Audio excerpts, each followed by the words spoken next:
j'ai eu l'opportunité de représenter le Cameroun à l'Union africaine pour parler des problèmes fonciers.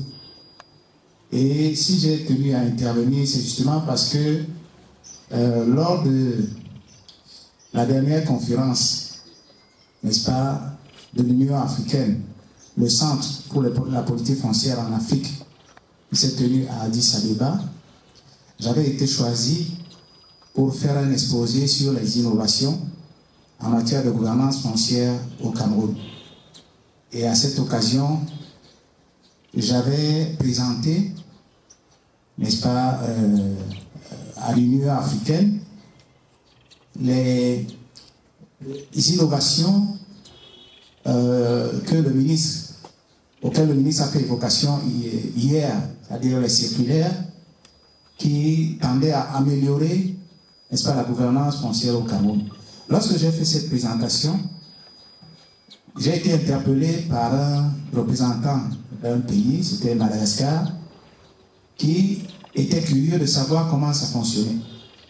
J'ai expliqué et séduite, parce que c'était une dame, par le modèle, ils ont apprécié et encouragé le Cameroun à maintenir, à persévérer dans cette dynamique. Alors, quand je suis rentré, je me suis rendu compte que le processus au Cameroun, déjà les documents, on n'en parle pas trop. Et hier, le ministre a tenu à avoir une séance de travail avec les chefs traditionnels pour examiner de nouveau les dites circulaires, on appelle ça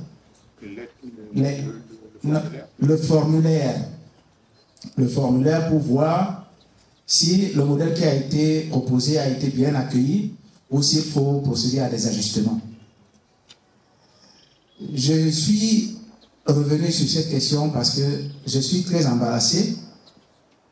Voyez-vous, quand on parle du Cameroun à l'étranger et que les gens apprécient ce qui se fait au Cameroun et qu'on se retrouve, quand on est rentré, à voir que les choses stagnent, ça n'avance pas, on a peur et on se dit finalement comment les gens vont prendre ça?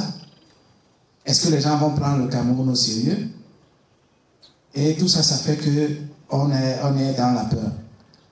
Alors, je voudrais féliciter les exposants pour le brillant travail et interpeller en premier M. le DAG. M. le DAG, dans son exposé, a présenté ce qu'il a appelé les principaux programmes. Et dans les principaux programmes, il a évoqué la modernisation du cadastre. La modernisation du cadastre, quand il a abordé la modernisation du cadastre, il a parlé de la digitalisation, la numérisation. C'est-à-dire on est en train d'évoluer vers un cadastre unique. Mais une question m'est venue à l'esprit. Est-ce qu'on peut parler de la modernisation du cadastre aujourd'hui sans faire intervenir les autres sectoriels, c'est-à-dire les ministères qui sont concernés par les mêmes préoccupations en matière de gestion du cadastre? Est-ce qu'on a pris la peine d'impliquer ces ministères aux présents travaux, étant entendu que la semaine du foncier est la plus importante plateforme de réflexion stratégique sur la gouvernance foncière, sur l'amélioration de la gouvernance foncière au Cameroun? Est-ce qu'on a fait intervenir ces responsables pour parler d'une voix, pour penser à la coordination, à la cohésion, à la cohérence même de ce qui est en train d'être élaboré? J'ai eu à prendre part à des travaux du ministère de l'aménagement du plan et l'aménagement du territoire. On parlait des outils d'aménagement. Et c'était à peu près le même discours. C'est-à-dire qu'on voulait arriver, n'est-ce pas, à des outils qui permettent à tous les ministères de pouvoir se retrouver.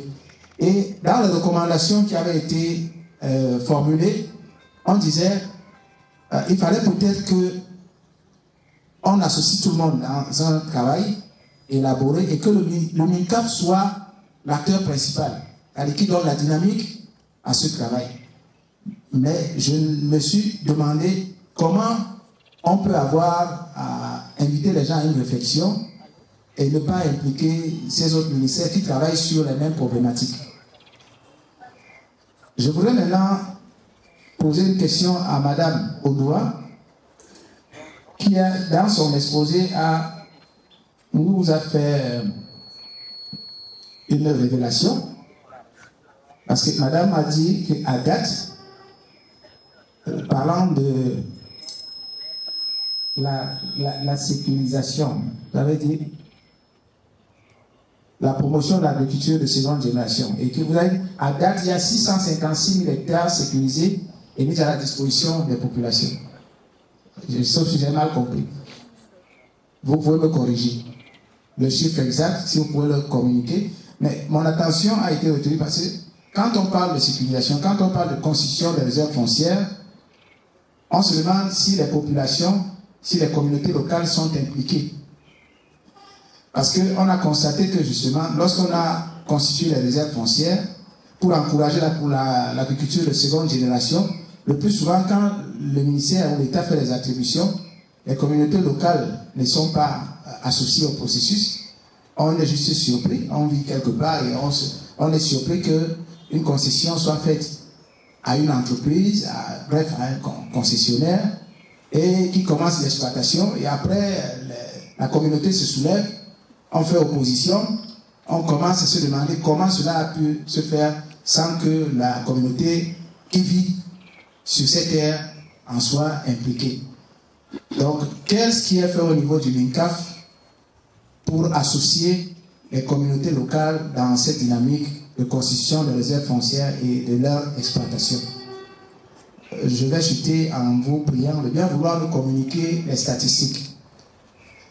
Lorsque vous parlez des projets pilotes, parce que dans les exposés, j'ai aussi remarqué qu'on parle de beaucoup de projets pilotes. On présente un programme, ensuite on dit on est en train d'expérimenter ce programme dans telle localité ou à tel endroit. J'ai remarqué que dans les projets pilotes, on ne cible pas la plupart des zones où justement on rencontre les problèmes réels. Quand vous parlez des contentieux fonciers, le département du Vouri, dans le département du Vouri, les tribunaux, vous allez consulter les rôles, vous allez remarquer que c'est essentiellement les problèmes fonciers. Mais lorsqu'on parle de projets pilotes dans le cadre de la réalisation des programmes, on ne parle plus de Vouri. C'est-à-dire qu'on ne cible pas là où justement on rencontre le plus de problèmes. Et ça fait qu'on se demande, finalement, lorsqu'on a fait des expériences dans des zones où on peut relativiser, je ne dis pas qu'il n'y a pas de problème, mais les zones qui ne peuvent pas servir justement à aller dans le sens de l'atteinte des objectifs, puisqu'on veut justement améliorer la gouvernance, le risque est qu'à la fin, on se satisfait, on se dit que l'expérience a réussi, et on va essayer de le dupliquer partout. Et ça va être un éternel recommencement. J'ai été un peu long, mais c'est que j'avais tellement de choses à dire. J'ai commencé à dire certaines choses à un atelier du ministère du Plan, où on a parlé d'un projet pilote, et on a oublié une zone à Douala, où il y avait énormément de problèmes. Il y avait beaucoup d'administrations qui se battaient pour l'exploitation d'un espace. À Dibamba, la pression foncière est telle que les populations, Douala étant en train de s'étendre, les populations vont vers la périphérie, c'est-à-dire la sortie est de Douala. Et il se trouve qu'il y a une commune à la sortie est de Douala qui s'appelle la commune de Dibamba. La commune a du mal à gérer les problèmes d'aménagement. Parce qu'on ne sait pas sur quoi la commune va se fonder pour gérer son espace. Est-ce que la commune va faire recours à son plan d'aménagement? Est-ce que c'est la communauté urbaine de Douala? Parce qu'on est à l'extrême sortie de Douala. Les populations qui vivent à Dibamba sont des populations qui partent de Douala, qui traversent juste la Dibamba, le petit four d'eau là, et qui se retrouvent de l'autre côté. Elles sont dans la Sanaga maritime. Elles sont déjà dans la Sanaga maritime, mais il y a un conflit de compétences au niveau des communes. La commune de Douala, qui est la plus grande, qui estime que dans son programme d'aménagement, elle peut aller jusque-là, elle pousse. Il y a la commune de Dibamba, qui veut intervenir, mais qui est limitée. Des fois, l'ordre vient là-haut, on lui dit, stop, vous n'avez rien à dire, c'est un espace géré directement par Yaoundé. Quand on dit Yaoundé, ça je tiens ça du maire de Dibamba. Donc, on a du mal à gérer. Et à côté, il y a l'aéroport international de Douala, qui a un espace qu'on appelle l'espace aéroportuaire, qui est occupé par les populations. Et les populations qui y sont installées sont les populations qui ont reçu pour certains des titres fonciers. La question qu'on se pose, c'est comment l'État, le ministère, le MICAF peut attribuer les titres fonciers sans s'assurer que cet espace fait partie de l'espace aéroportuaire. Comment ces gens ont fait pour avoir des titres fonciers dans ces espaces-là?